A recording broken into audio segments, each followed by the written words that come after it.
Hi everyone, I'm Laura Yards, Executive Director of Pregnancy Center West, here with your fourth COVID-19 update on behalf of the PCW team. This week, I have a lot of exciting news to share because, as you know, we reopened this past week for critical ultrasounds only. I shared with you in our last video that we were prepping for this. We were making sure that we had the proper PPE in order to protect our staff and our clients. So many of you showed up with handmade sewn masks that we are using for ourselves and for our clients. And for that, I thank you. These masks that our community members have made, we've received nearly 100 and there's still more coming in. They are beautiful, they are fun, and they are so well made. And they are truly making this reopen possible. So thank you. We're stocked with gloves, we're stocked with hand sanitizer. We obtained a thermometer so that we're able to vet clients very carefully and make sure that no one is coming into our center if they seem to be sick or are showing a temperature of any kind. We prepared and we did it. We reopened this past week and we're able to offer 9 total ultrasound scans in between Tuesday and Wednesday. It was so good to be back working face to face with these clients, having these face to face conversations about their options, about their personal situation. And of course, it was so incredibly good to get them in that ultrasound room and show them the life that is within their womb. It does make a huge difference. And this past week, we saw miracles happen as always. It was a tough week in some ways. We noticed that many of these girls that we saw this past week are some of the most abortion minded we have ever served. But we are still seeing God work in miraculous ways. One gal in specific comes to mind. She was a client who reached out to us soon after we closed back in March.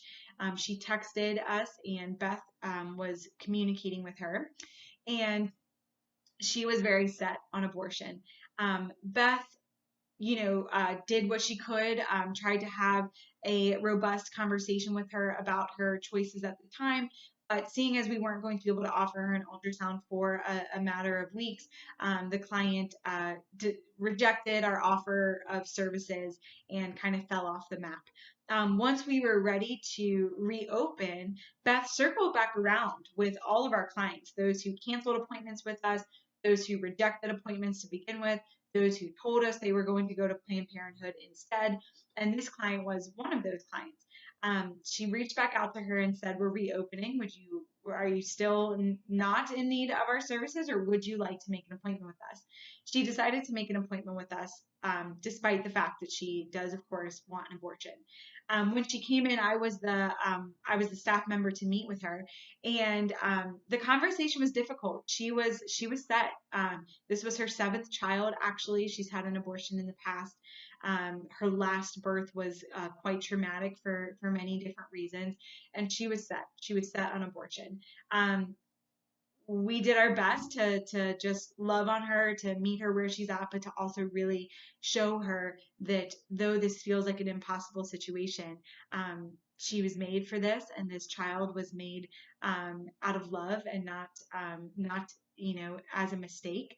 And the ultrasound seems to be what really might have changed the game for this client.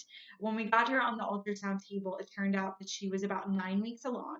And for those of you who don't know, a 9-week-old baby on an ultrasound scan is a beautiful sight to behold.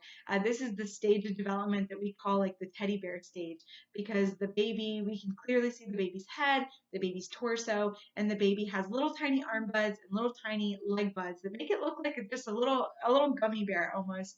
And the baby's moving. There's a strong heartbeat. We were able to play the heartbeat for the client on the Doppler. And it's very powerful. It's a very powerful witness of this life that exists. The client, despite the fact that she had been pregnant so many times before, was truly in awe of how developed this baby already was at just 9 weeks old. She said that aloud a couple of times, that she couldn't believe that the baby was already that developed.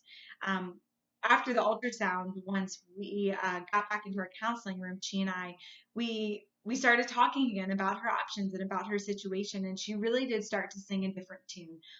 She was not as set on abortion, and she started really opening her heart up to the possibility of making this work. That was so good to see, so encouraging to see. And while not every single appointment this week was that hopeful, it was beautiful to see that what looked like a lost cause 3 weeks ago ended up being hopefully a win yesterday. So it goes to show you that the lost causes that we seem to witness at the center or via a text message or even in our own personal lives as we converse and share with loved ones who are considering abortion.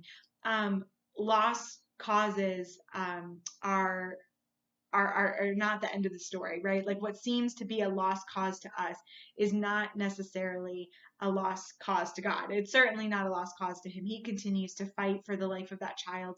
And we might never know that that mother ended up choosing life. But no matter what the situation is, no matter how dire the situation looks, we can still have that hope that this woman's heart will be softened and changed, and that baby will get to live. So I just wanted to say today, thank you for the ways in which you are continuing to make our work possible. We plan to be open throughout the rest of April, just 2 days a week. We'll see what May brings, but I just want to say thank you to you all who are praying for us, who are praying for our clients. Thank you to those of you who are continuing to financially support us. We are still waiting to hear back from PNC in regards to the Paycheck Protection Program that we did apply for last week, as I explained. So we're still hopeful that we'll receive that, but we're still in need of your support, and we are just so grateful for this community that is behind us and that makes everything that we do possible. So know that you are in our prayers as always. Next week, I will be updating you hopefully on some movement with that Paycheck Protection Program. And I'll, of course, be updating you on the impact that we continue to make on our community here at Pregnancy Center West. Have a great rest of your Thursday, and I'll be seeing you next week. God bless.